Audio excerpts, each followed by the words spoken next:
Ya Allah, pagar pun dah tinggi. Lebih tinggi daripada Cik Yam tau. So, kat mana tu Cik Yam? Ni Cik Yam berada dekat Taman Melaka Baru.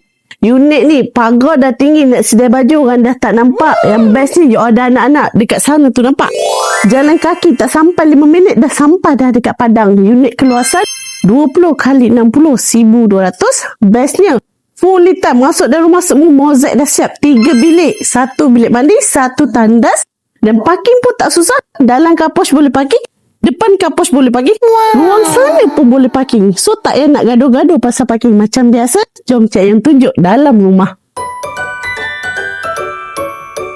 Pokok kelapa, pokok ru, Cik Yam nak unit Melaka Baru? Boleh. Jom Cik Yam bawa anda ke unit di Taman Melaka Baru, Batu Berendam, Melaka. Unit teres setingkat yang kali ni Cik Yam bawakan merupakan unit leasehold open title. Dengan berkeluasan 1,200 kfit, unit kali ni mempunyai 3 bilik dan 2 bilik air. Lagi menarik, unit ni dah siap fully renovate, fully extend, fully tiles dan paling best dah siap ada tabletop. Nampak? Masuk-masuk je dah nampak ruang tamu yang luas ni kan? Kalau nak letak satu set ruang tamu boleh, nak letak meja makan macam owner buat pun boleh juga. Bilik master ni luas tau, macam yang anda nampak. Boleh letak 2 katil kan? Kalau nak letak satu set bilik tidur pun tak ada masalah. Bilik lain pun sama, luas juga. Kalau nak letak katil dan wardrobe pun masih muat. Nak buat bilik anak-anak boleh, nak buat bilik solat pun okey juga tau. Kalau anda nak tahu, unit ni ada 2 ruang tamu. Satu dekat bahagian depan yang Cik Yam tunjuk tadi dan satu lagi dekat bahagian tengah ni. Kalau anda nak letak meja makan boleh, nak buat family area pun okey. Nampak luas kan ruang tamu kedua ni? Nak pula kedua-dua bilik air betul-betul dekat dapur. Besar kan bilik air ni? Satu boleh mandi dan buang air, satu lagi boleh buang air. Jadi kalau nak mandi ataupun nak ke bilik air, taklah berebut kan? Lagi menarik, bahagian dapur pula dah siap dengan tabletop. Kalau nak simpan barang, tak payah susah-susah nak buat store. Simpan je kat bawah tabletop ni. Kat belakang unit ni pula, kalau nak buat laundry area pun cun tau. Pemandangan dekat bahagian belakang ni pun cantik. Sambil sedia baju kat belakang ni, bolehlah anda letak kerusi untuk rehat-rehat kat sini.